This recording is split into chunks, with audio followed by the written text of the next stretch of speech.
Merhabalar arkadaşlar, kanalıma, mutfağıma hoş geldiniz. Bugün tek tek uğraşmadan tek hamurla yumuşacık pamuk gibi açma tarifi videosu hazırladım. Lafı hiç uzatmıyorum, hemen açmalarımızın yapım aşamasına geçiyorum. İlk önce bir su bardağı ılık suyu yoğurma kasesine alıyorum. Çok fazla ılık olmamasına da özen gösterin. Sıcağa yakın olursa hamuru da çürütür. 2 yemek kaşığı dolusu toz şeker, 1 paket kuru instant maya ekliyorum. Kuru maya yerine yaş maya da kullanabilirsiniz.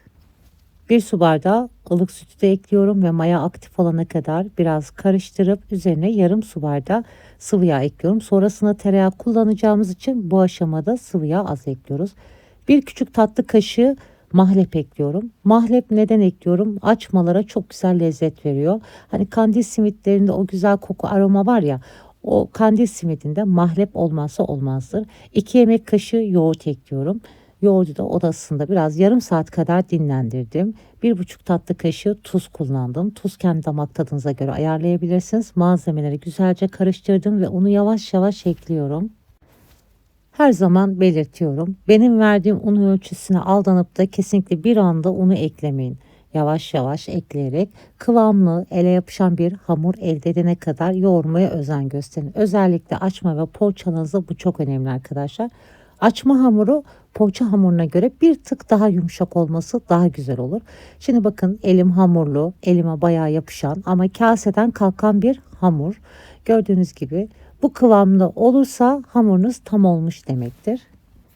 Elimi bırakması için fazladan un eklemiyorum. Hamura eklemiş olduğum sıvı yağ, bardağın dibinde biriken yağı hamura ekliyorum ve hamur kolayca toparlanıyor. Elimizde bırakan bir hamur oluyor.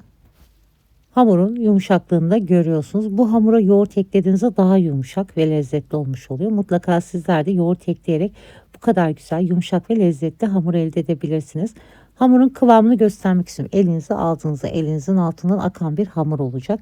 Eğer böyle aşağıya doğru akan bir hamur değilse biraz sert olmuştur demektir arkadaşlar. Eğer kopmalar oluyorsa da çok yumuşak olmuş demektir. Hamuru güzelce tekrardan yoğurdum. Kapağını kapattım ve yaklaşık 1 saat kadar mayalandırdım. Tabii kışın çok soğuk ortamda biraz daha geç mayalanır. Sizler hamurunuz 2 katı olana kadar mayalandırmaya özen gösterin. Elimi çok hafif yağlıyorum hamuru güzelce tezgaha ve elime yapışmaması için. Poğaça hamurundan dediğim gibi bir tık daha yumuşak yaptım açma hamurunu. Elimizde de açacağımız için daha kolay açılması için. Tezgahımı da tekrardan sıvı yağla çok az yağlıyorum ki hamur tezgaha yapışmaması için. Ve elimle çekerek hamuru büyütebildiğim kadar büyüteceğim. Zaten hamur da çok yumuşak olduğu için kolayca elimizle açıp büyütebiliyoruz. Bu aşamada şöyle oda ısısında yumuşamış 100 gram kadar tereyağını hamurun üzerine sürüyorum. Tereyağı yerine katı yağ, margarin kullanabilirsiniz ama tabii ki sağlık açısından her zaman tereyağı kullanmak daha güzel oluyor. Tereyağı hamurun her yerine güzelce yediriyorum. Her yerine güzelce tereyağı tekrardan işlemesini sağladıktan sonra elimle de kenarlardan tekrardan esnetiyorum. Hamuru güzelce büyük, dikdörtgen olacak şekilde büyüttüm ve uç kısımlarını bu şekilde katladım ve tekrardan bu kısma da tereyağı sürüyorum. Elimle de güzelce yediriyorum.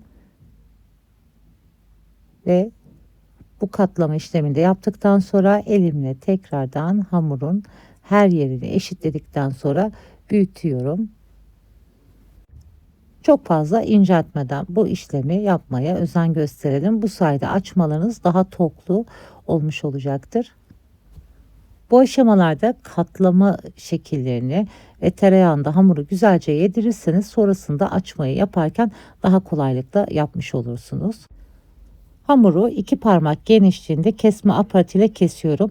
Bu arada ben burada 13 parçaya ayırmışım hamuru. Sizler 12 parçaya ayırırsanız daha güzel olur. Dalgınlığıma gelmiş. Normalde 12 tane yapacaktım açmayı ama dediğim gibi sizler 12 hamur yaparsanız daha güzel olur.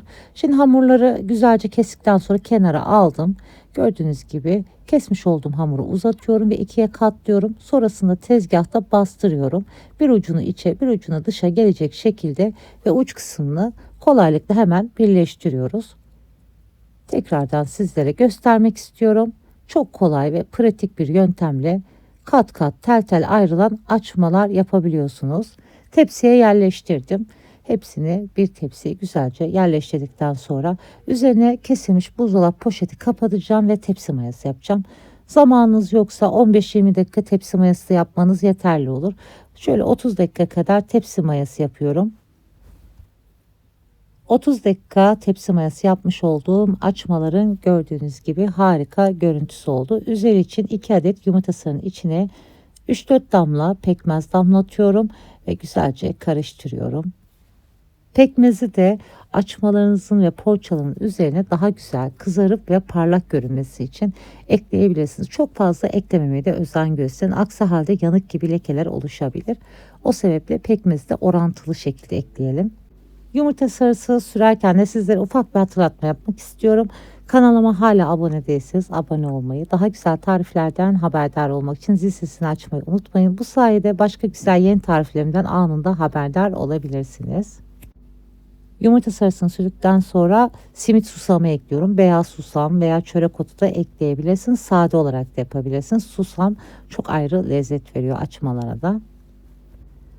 Açmaların üzerine susamı gezdirdikten sonra öncesinde ısıtılmış 180 derece alt üst fanlı ayarda açmaları pişirmek üzere fırına koyuyorum. Bu arada şunu da özellikle belirtmek istiyorum arkadaşlar. Benim fırınımda alt üst fanlı ayarda açma ve poğaçalarım çok güzel pişirme yapıyor.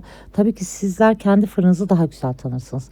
Sizlerin fırınızda hangi ayarda güzel pişirme yapıyorsa lütfen o ayarda pişirmeye özen gösterin.